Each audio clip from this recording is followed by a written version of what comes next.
പരിശുദ്ധ പരമ ദിവ്യകാരുണ്യത്തിന് എന്നേരവും ആരാധനയും സ്തുതിയും പുകഴ്ചയും ഉണ്ടായിരിക്കട്ടെ. വിശുദ്ധ യോഹന്നാന്റെ സുവിശേഷം 3-ാം അധ്യായം 16-ാം തിരുവചനം.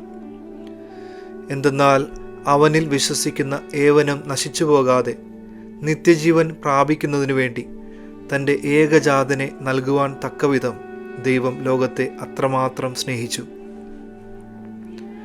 ദൈവസ്നേഹത്തിന് വിശുദ്ധ യോഹന്നാൻ നൽകുന്ന ഏറ്റവും മനോഹരമായ ഒരു നിർവചനമാണ് ഈ തിരുവചനം.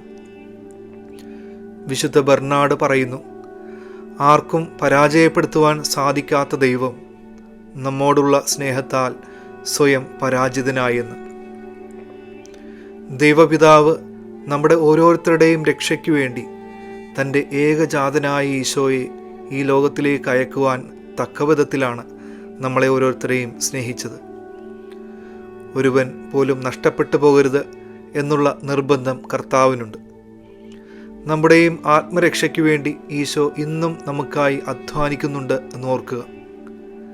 താൻ കുരിശിൽ ചിന്തിയ തിരുരക്തത്താൽ അവിടുന്ന് ഇന്നും നമ്മളെയും വിശുദ്ധീകരിക്കുവാൻ നമ്മുടെ തിരിച്ചുവരവിനായി കാത്തിരിക്കുന്നു. ഈശോയുടെ അനന്തമായ സ്നേഹം ഈ തിരുവചനം കേൾക്കുന്ന എല്ലാവരുടെയും ജീവിതങ്ങളിലും കുടുംബങ്ങളിലും പ്രതിസന്ധികളിലും നിറയപ്പെടട്ടെ. സർവശക്തനായ ദൈവം പിതാവും പുത്രനും പരിശുദ്ധാത്മാവും നിങ്ങളേവരെയും സമൃദ്ധമായി അനുഗ്രഹിക്കട്ടെ. പരിശുദ്ധ പരമ ദിവ്യ കാരുണ്യത്തിന് എന്നേരവും ആരാധനയും സ്തുതിയും പുകഴ്ചയും ഉണ്ടായിരിക്കട്ടെ.